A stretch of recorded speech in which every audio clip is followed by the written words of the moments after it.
I'm Nate Eaton, and today we have here in our studio Larry and Kay Woodcock. I would say it's been about 24 hours, a little over 24 hours, since you found out that Lori Vallow will never walk free again. Has it set in? Does it seem real yet? No, Somewhat. I mean, yeah, but no, I mean, I personally, I'm still very tired. Yeah. So I think once I get a little rest, I'll feel a lot better about a lot of things. But yeah, Really? we're very pleased with the sentences. Couldn't ask. That's exactly what we wanted. Yeah. What was, let's see, Sunday night like the night before? Okay, so I have gotten message after message after message. I know you're going to do great on your statement, and I'd read that and I'd be like, it just was more pressure, you know. But Right. they were trying to support me, and I get it. But I was like, oh my God. So Sunday night I barely slept, and then Monday morning it just I felt like I could faint at any moment. As a matter of fact, when I got up, right just as I got up to give the statement, Whitney was sitting next to me, and I said, if I faint, just let Lindsay read it, because I just didn't know that I was going to make it through. Oh, wow. But once I got up there and started talking, then I was focused, and then all that anxiety went away. So yeah. And Larry, what about you? First of all, I think Kay did a marvelous job. I was so proud of her. Kay has a tendency to weaken her voice as she speaks. And I told her, I said, speak. Yeah. First he said, when you get up there, you move that mic to you, because I wouldn't have thought about it. Right. Yeah. Yeah. And she did. And she was powerful. She was spot on. I feel like that we got what we wanted. We didn't. I wanted the death penalty. Kay wanted life in prison. And I came around to that, and I accepted that. And to get 5 lifetime term sentences is really the ultimate sentence.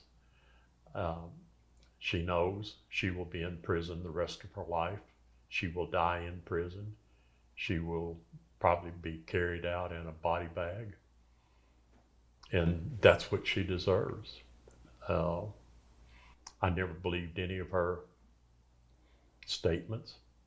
They were self-serving to her, only to her. They made absolutely no difference to the judge whatsoever. The fact that she didn't even attempt to support herself. The simple fact that her attorneys were unable to defend the undefendable. And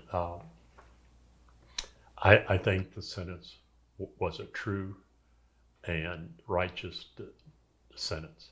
Kay, I noticed you were looking at Lori during parts of your statement.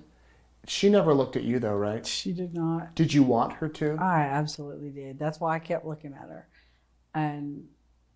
But she wouldn't. She's a coward, you know. I really wish that would have been arranged differently. Right. Yes. I think I understand what they were doing, but they could have. I've seen when people are given impact statements that, like, they'll sit in the witness stand, Yeah. you know, next to the judge, and then I would be facing her, Yeah. and I don't understand why yesterday it was way off to the side, and I could barely even see her. Well, John Thomas and then Lori, I couldn't even see her. Yeah, I also thought that was interesting because I've covered other cases where you sit directly across from them, Right. and where we're able to show the victims. Right. And the judge had set a parameter: we could not show you or photograph you or the other victims. Well, they asked. I mean, they could have asked if I wanted. You know what I mean? Yeah. But okay, I got to say what I said, Right. and so I won't sweat the small stuff. It is what it is. So okay, I got to say what I needed to say. Is there anything that you wanted to say that you can say now that you maybe not have been able to say yesterday? There was my favorite line in the whole statement I couldn't say, so I definitely want to read it, because my friend Laura really helped me a lot with this, and she put in a lot of really good things. But this was my favorite. I wanted the judge to tell the judge, please do not give her even the slightest bit of hope for leaving prison in anything other than a body bag. That is the best that I can hope for. So he did it. So she will be leaving it in a body bag, just however long it takes for her to get into one. Right. You mentioned that her statement was a bunch of baloney. And were you surprised though that she spoke at all? Were you expecting her to speak? Absolutely. I wasn't. I mean, the last we knew, she was not going to be speaking, and then of course that changed. So whatever. She just, at this point, I have gotten a lot more laid back on things, and whatever happens, happens, and we'll deal with it. So, Right. you know, it is what it is. So here she is booked this morning in the prison, in the women's prison. Yes. And now for you all, this might sound weird, but does it feel like this has been your life for 3.5, almost 4 years? Yeah. Well, 4 years, because 4 trial's in years, July. right. Yeah. Exactly. Does it feel like, I don't want to say a void, but does it feel like, okay, this part's done, but yet there's still a lot more that has to be done? I mean, how do you look at it? Like a checklist or like a timeline? I guess I'm looking at it like, okay, she's done, check done, and then I believe there are laws here in Idaho that should be Need to be revisited, and I feel like the laws are old. They're not keeping up with society in a way that there's so many blended families now, and step parents, and I mean, I don't know why grandparents never would have been involved in the first place, Are you but talking about the victim impact, Yes. that sort of stuff? Because Correct. that's what prohibited Yes. Larry from speaking and being, even in the Yeah. beginning, able to attend the trial had they Right. not taken you off the witness list. yeah, so all those things that happened along the way as far as the victims' rights laws go, there's some holes there that absolutely need to be addressed. And I've made some really good contacts throughout all this, so I hope it won't be At some point in time, we can help. a real big deal to address it. I don't know. I've never dealt with changing laws before or anything ever like that, but I'll dig into that. Well, like you said with blended family, and be honest, I didn't know the laws about that till this case of Yeah. who can technically speak and who doesn't. But when you're in the situation, you want it to happen. And also, could you get our camera laws changed? Yes. Personal For point what? for having cameras in the In courtroom. court. Oh, Yeah. Absolutely. Yeah. That absolutely. needs to That be obviously addressed. has been a big thing Yep. that we fought for, and maybe that will be different in Chad's trial. We can hope. I think in Arizona it will be, Nate. I don't have anything to base it on, but just from what we've seen in other cases in Arizona, it seems to be there's more involvement. They want more involvement from the victims. Yeah. Speaking of Chad, we'll jump back to Idaho. Thoughts about what's next for Chad? I mean, a year from now, we could still be in this same spot where you'll be back here for another sentencing. yeah. Do you want him to go to trial? Do you want him to plea? Does it matter at this I point? would much rather he just take a plea and just go away. No, I want him in trial. And if He'll- it takes a month, 2 months, 3 months, we'll be there. He will. I want him in front of jurors. I want him to try to lie his way out of this. Do I think he's going to speak? No. I somewhat believe at this point that he's going to have to look in the mirror and come to a realization of what's happened. Chad better think about this hard, because he does have a death sentence on him. I mean, he did could not face death, He could yeah. face the death penalty, Right. and unless he just is ready to die, then he better stop and think. I want him in prison just like Lori. I'd rather be in front of a firing squad. That's just how I feel. He killed people. He killed JJ. And I feel like that he absolutely deserves to die. He killed his wife. I seen the photographs. I seen the bruises. No one man did it. It was two people. It was Chad, and without a doubt, it was Alex. And it's heinous. So I for a heinous crime, I feel like you should do a heinous time and pay the ultimate price. If they choose not to do the death penalty and he gets 5 life sentences, that's fine. I can live with that, because he's got to live in fear 24 hours, 375. You mentioned that you've learned about the laws in Idaho Yeah. for victims. What else have you all learned? Like, is there one big key takeaway from the past 4 years? You know, people ask all the time, how are you so patient? Well, Don't have we a haven't choice. been patient. Sometimes you just have to choose, either accept the way it is, and things will happen in time. And we were constantly reminded, all of this it's in God's time, not our time. Yep. It's in God's time. And I would say that over and over and over. It's not, and I would be upset about something not happening, and it's in God's time, and so that's what it is, and it'll happen when it happens.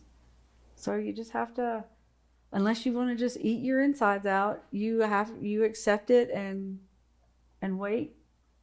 You do realize people were camped out, spending the night at the courthouse to try to get in that courtroom. I know.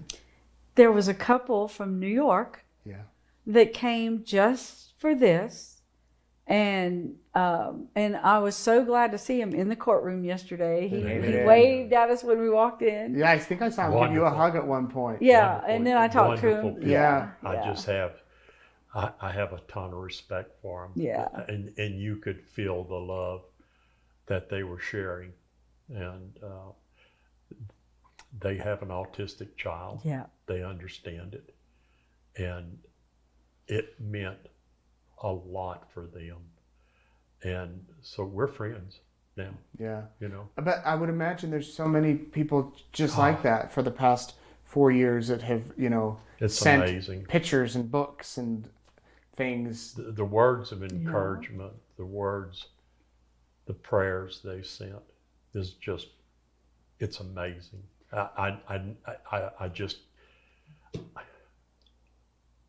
just sometimes think, why are we so blessed? What did we do to deserve the blessing of the world? The prayers, the support, the responses are just mind-boggling. They really are. I still can't, men, women come up, can I give you a hug? Well, I'm a hugger, they know that. And it's amazing to me. I can't imagine this happening in New York or Los Angeles or Chicago, any other place maybe than this part of the country, because the people here are so totally amazing. And I just feel like that, I feel like I owe them. I truly do. I feel like I owe them. And my God, Janine and Clint, and so many other people that have just walked side by side with us, supported us. So many people over here. I'm amazed. The police department, as far as I'm concerned, and I told them yesterday, I said, guys, I'll walk in any dark alley you want to go in, and I'll be right beside you. And I believe that. That's my honest thought. And they're amazing. The court system. I got mad a few times at Judge Boyce. I was not a happy camper 2 or 3 times. But in the end now, I have nothing but the utmost respect for him because it was his court, and I know he's a very smart, if not brilliant man to be a judge. I think this part of the country that he is a judge for are so fortunate to have him. I wanted to ask you, because one of the big things I've been asked over the past few days, any update on when you'll be able to receive the remains of JJ and Tylee, when those will be released? We haven't heard one word. No, and we met with Rob and the team yesterday afternoon, and honestly, there was just so much going on, and I thought about it while we were in there, but again, I've been exhausted, and Right. A lot's happening, and it just happened. It just happened. Yeah, so, plus, you still have this other trial next year. Right. I think one of the memories I'll always have of the trial is the day you came in and there was a big bowl of Lifesavers. And you grabbed it and just started passing them out to everybody. Who wants a Lifesaver? I mean, it's those little humorous moments that are like whew, a little sigh of relief, you know, in the midst of the heaviness. You know, sometimes you got to break that sadness. That I wasn't trying to be funny. Oh no! I was trying to enlighten and to put a little bit of humor, if you want to call that, into it. Those people were giving up time every day to be in that courthouse. There again, it goes back to what I said, the amazing support that has followed us throughout this. The support from you. How do you repay that? So I'm a giver. Kay will tell you that. That's what I am. And so it was a heavy day that day, if you remember. And I said, let's have some fun with this. Yeah. Well, I remembered it. Hopefully we'll see you again. I imagine you'll be back for Chad. Absolutely. Because you will see you there. We're not done with Idaho. You probably know these streets better than me, better than a lot of people that live here. It's funny, I remembered how to get to your place. I've only been here, once or twice. Well, you're welcome anytime. Yeah, thank you. Thank you, Larry and Kay Woodcock. Hope you can enjoy the rest of the summer and the fall. And again, Chad Daybell scheduled to go to trial April Fool's Day, no joke, April 1st of 2024. And we await what's going to happen in Maricopa County in Arizona for Lori. For now, she's adjusting to her new home at the Pocatello Women's Facility, and we'll see what happens next. Thanks for watching.